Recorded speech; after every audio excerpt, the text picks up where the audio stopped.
Toto je už Plzeňský kraj.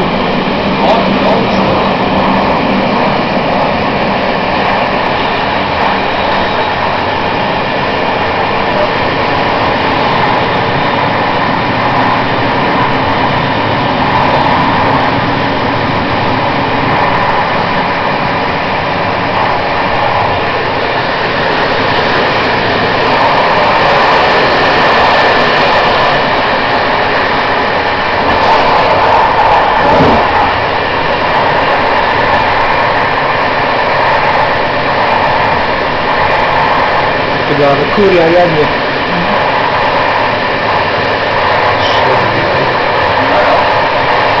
Ono vypadá to pěkně, jo, když je to spravený, no, ale výsledek na nic moc, no.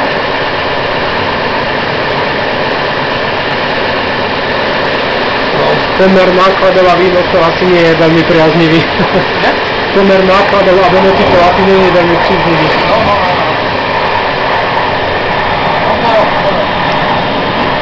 Možno ako v prípade tej širokorozchodnej, že sa plánuje.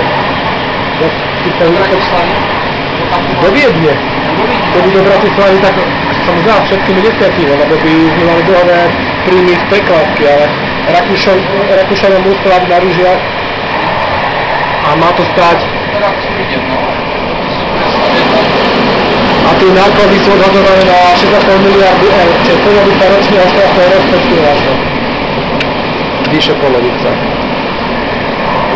A južný ťah úplne chátra, čo je normálny rozpad. Košice s Dvorom Bratislava, tam je to využité na 20%.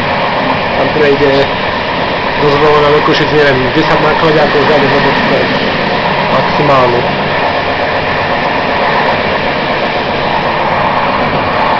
A už plánovali elektriku robiť zo Zvolena po Finakovo, už boli spravené aj také mosty, mostné telesa,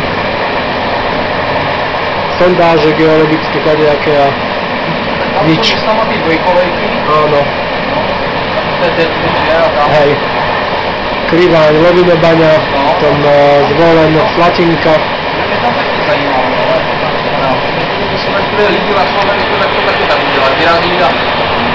To je pekná trať, tam je veľmi veľa pekných fotopletov. Okolo Zvolenské Slatiny, Výdľaša, Píla, Mýtna. To my známe, že my jsme tam jezdili s kolegou, jak jezdil ty fotovlaky, jo? Si zaplatil Němci, tak my jsme vždycky dostali echo. Áno. A jezdili jsme podél toho, že jako na černo samozřejmě, Jasne. na náně, zaplatit, že? A říkáme nic, tak jsme tam to, tak jsme to až do Košíc, do